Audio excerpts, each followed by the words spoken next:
말씀의 제목은 마음의 샛별을 따라서 예배를 드립시다. 마음의 샛별을 따라서 예배를 드립시다 하는 제목으로 말씀을 전하기 전에 마태복음 2장 1절로 보겠습니다.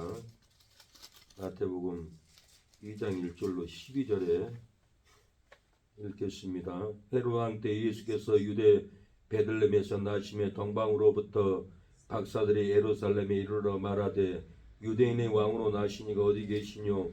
우리가 동방에서 그의 예배를 보고 그에게 경배하러 왔노라 하니 헤롯 왕과 온 예루살렘이 듣고 소동한지라. 왕이 모든 대제사장과 백성의 서기관들을 모아 그리스도가 어디서 나겠느냐 물으니 가로되 유대 베들레헴에 오니 이는 선지자로 이렇게 기록된 바 또 유대 땅 베들레헴아 너는 유대 고을 중에 가장 작지 아니하도다. 내게서 한 다스린 자가 나와서 내 백성 이스라엘의 목자가 되리라 하였음이니이다. 이에 헤롯이 가만히 박사들을 불러 별이 나타난 때를 자세히 묻고 베들레헴으로 보내며 가로되 가서 아기에 대하여 자세히 알아보고 찾거든 내게 구하여 나도 가서 그에게 경배하게 하라. 박사들이 왕의 말을 듣고 갈새 동방에서 보던 그 별이 문득 앞서 인도하여 가다가 아기 있는 곳 위에 머물러 섰는지라. 저희가 별을 보고 가장 크게 기뻐하더라. 집에 들어가 아기와 그 모친 마리아와 함께 있는 것을 보고 엎드려 아기께 경배하고 보배함을 열어 항공과 유황과 몰약을 예물로 드리니라. 꿈에 헤롯에게 돌아가지 말라 지시하심을 받아 다른 길로 고국에 돌아가니라. 마음의 샛별을 따라서 예배를 드립시다라는 제목으로 말씀을 전하겠습니다. 소동하고 우리 환경이 핍박하고 시기하고 우리를 억압하고 우리의 신앙을 죽이려 할지라도 유대인의 왕으로 나신 예수님께 예배 드리면은 우리에게 생명의 길, 피할 길, 구원의 길이 열립니다. 하나님의 영음을 듣습니다. 평생 신앙생활하면서 하나님의 영음을 듣지 못하고 사는 경우가 많습니다. 영음은 진리의 말씀으로 오지만은 어떤 상황에는 가슴에서 말씀이 올라와요.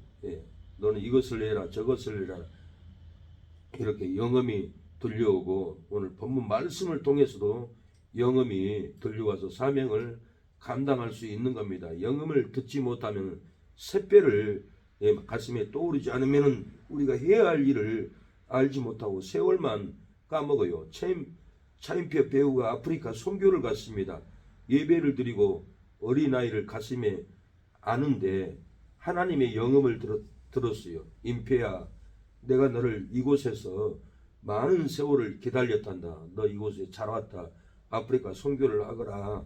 이 샛별이 마음에서 떠올라서 감격하고 눈물을 흘렸다고 간증을 했습니다. 하나님이 우리를 아프리카로 부를지 농촌으로 부를지 서울로 부를지 우리 마음에 샛별이 떠올라서 우리에게 영음을 들려줄 때 찾아가서 예배를 드릴 때 축복이 임합니다. 유대인의 왕으로 나신 예수께 예배 드리면은 죽음을 피하고 사망을 피하고 저주를 피합니다. 불행을 피하고 슬픔을 피하고 사고를 피합니다. 유대인을 왕으로 나신 예수님께 예배드리지 않으면 죽음의 고통이 옵니다. 사망의 고통이 오고 불행의 고통이 옵니다.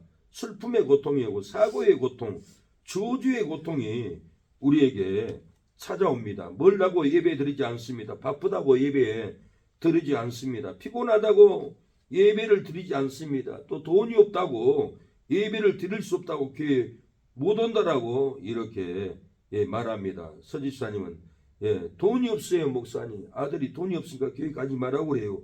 그래서 교회를 못 오고 있는데 돈이 없다고 예배 드리지 않으면 되겠어요? 돈이 없어도 피곤해도 바빠도 멀어도 예배는 드려야 합니다. 오늘 본문 동방박사들은 먼 나라 페르시아에서도 불온 천리하고 배고파도 멀어도 추워도 그 고난을 이기고 그 먼 거리에서 유대 땅에 베들레헴에 와서 아기 예수께 경배합니다. 2절에 유대인의 왕으로 나시니가 어디 계시냐 우리가 동방에서 그의 별을 보고 그에게 경배하라 왔노라 하니 헤롯 왕과 온 예루살렘이 듣고 소동한지라. 예, 동방 박사들이 이렇게 먼 페르시아에서 그의 별을 보고 경배하러 왔다라고 이렇게 그 먼 거리에서 배고파도 추워도 거리가 멀어도 이렇게 찾아왔습니다. 멀다고 예배드리지 않고 바쁘다고 예배드리지 않고 피곤하다고 예배드리지 않고 돈이 없다고 가까운 거리에서도 예배드리지 않는 것은 그것은 예수님을 피하는 겁니다. 예수님을 배반하는 길입니다. 예수님의 능력을 무시하는 길입니다. 멀어도 바빠도 피곤해도 돈이 없어도 동방 박사들처럼 그 먼 거리에서 고난의 길을 걸어오듯이 배고파도 걸어오듯이 추워도 걸어오듯이 잠을 못 자도 끝없이 별을 따라서 걸어오듯이 우리는 새벽에 마음에 샛별이 떠오를 때 새벽 예배를 드려야 합니다. 별을 보고 유대인을 왕으로 나신 예수님께 경배하라고 온 이유가 뭐예요? 뭐 때문에 그 먼 페르시아에서 동방 박사들이 예수님께 경배하려고 왔을까요? 뭐 때문에 왔습니까? 먼 페르시아에서 춥고 배고프고 그 먼 거리 잠도 못 자고 예수님께 경배하러 온 이유가 뭐예요? 그 이유는 유대인의 왕으로 나신 이가 베들레헴에서 나실 것을 예언했기 때문에 그래요. 베들레헴에서 태어날 것을 예언했기 때문에 그 아기께 경배하러 가려고 왔습니다. 4절 왕이 모든 대제사장과 백성의 쇠관들을 모아 그리스도가 어디서 나겠느냐 물으니 가로되 유대 땅 베들레헴에 오니 이는 선지자로 이렇게 기록된 바 유대 땅 베들레헴아 너는 유대 고을 중에 가장 작지 아니하도다. 너를 내게서 한 다스린 자가 나와서 내 백성 이스라엘의 목자가 되리라 하였음이니이다. 예수님은 베들레헴에서 태어날 것을 미가서 5장 2절에 예언을 했어요. 이 목자에게 경배하러 이렇게 찾아왔던 거예요.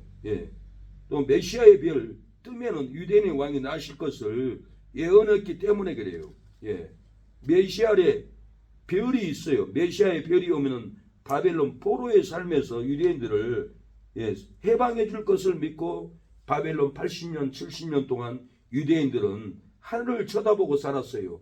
메시아의 별, 그리스도의 별이 하나님의 아들의 별이 뜨면 우리를 구원하는데 우리는 그때 해방된다는 믿음으로 유대인들은 바벨론 포로의 삶에서 그 믿음으로 하늘만 쳐다보고 살았어요.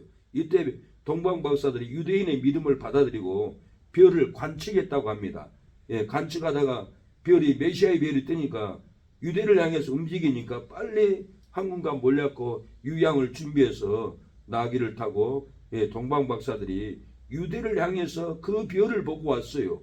그래서 메시아의 별이 뜨면 유대인의 왕이 나실 것을 예언했기 때문에 동방 박사들이 그 먼 거리를 왔다라는 거예요. 유대인의 왕으로 나시니가 어디 계시뇨? 우리가 동방에서 그의 별을 보고 그에게 경배하러 왔노라 하니 그의 별을 보고 왔다라는 거예요. 이 그의 별은 무엇입니까? 그의 별은 민수기 24장 17절에 예언이 되어 있어요. 이 한 별이 오면 구원할 거다고 예언이 되어 있어서 이 예언을 유대인들이 믿고 기다려왔던 거예요. 민수기 24장 17절에 내가 그를 보아도 이때 일이 아니면 내가 그를 바라보아도 가까운 일이 아니로다. 한 별이 야곱에게서 나오며 한 놀이 이스라엘에게서 일어나서 모압을 이편에서 저편까지 쳐서 파하고 소동하는 자식들을 다 멸하리로다. 한 별이 야곱에서 나온다는 거예요. 한 놀이 이스라엘에게서 일어나서 모압을 이편에서 저편까지 소동하는 자식들을 다 멸한다라고 예언이 되었는데 유대인들이 바벨론 포로의 삶을 살면서 바벨론에 소동하는 자식들을 한 별이 나오면은 한 홀이 다스린 자가 나오면은 저들을 다 파하고 구원하여 예루살렘으로 갈 것을 믿고 이 한 별을 기다렸다라는 거예요. 그래서 동방 박사들이 이 별을 보고 기뻐해서 따라갔어요. 별을 따라오다가 헤롯 궁에 들어가서 유대인 왕으로 나신 거 어디 계시뇨? 그러니 얼마나 소동이 일어납니까? 난리가 났어요. 헤롯은 아기 예수를 죽이려고 계획을 했고 결국은 2살 이하는 다 죽였어요. 이 마태복음 2장 9절에 박사들이 왕의 말을 듣고 갈새 동방에서 보던 그 별이 문득 앞서 인도하여 가다가 아기 있는 곳 위에 머물러 섰더라. 저희가 별을 보고 가장 크게 기뻐하더라. 동방박사들이 별을 볼 때 기뻐했어요. 우리도 별이 샛별이 우리 마음에 떠올라야 기뻐해야 돼요. 진리의 음성을 떠올라야 기뻐해야 돼요. 이 샛별이 떠올라야 선교하고 싶고 전도하고 싶고 예배드리고 싶지. 마음에 샛별이 떠오르지 않으면 예배드리는 것도 힘들고 기도하기도 힘들고 다 힘들어요. 11절에 집에 들어가 아기와 그 모친 마리아와 함께 있는 것을 보고 엎드려 아기께 경배하고 보배함을 열어 황금과 유황과 몰약을 예물로 드리니라. 동방박사들이 별을 보고 기뻐했습니다. 아기께 경배했습니다. 예물을 드렸어요.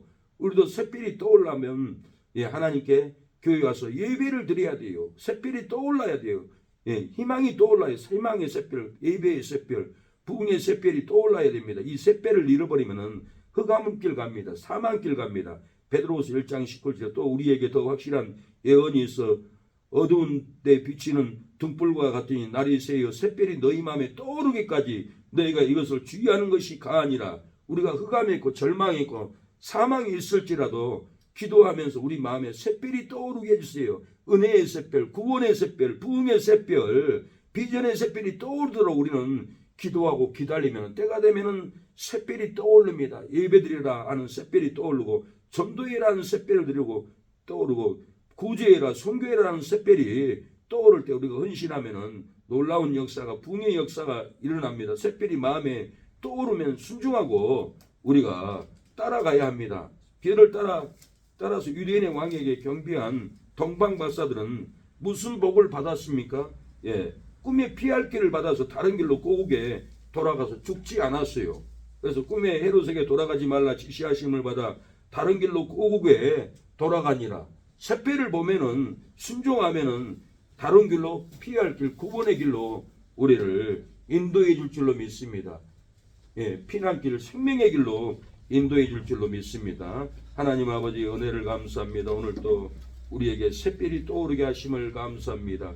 구원의 길로 피하게 해주시고 생명의 길로 우리를 피하게 하옵소서. 샛별을 따라가게 하옵소서. 샛별이 떠오르게 하옵소서.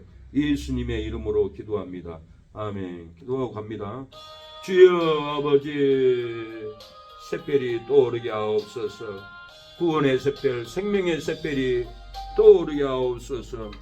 주여 우리 캄캄한 심령에 진리의 샛별, 구원의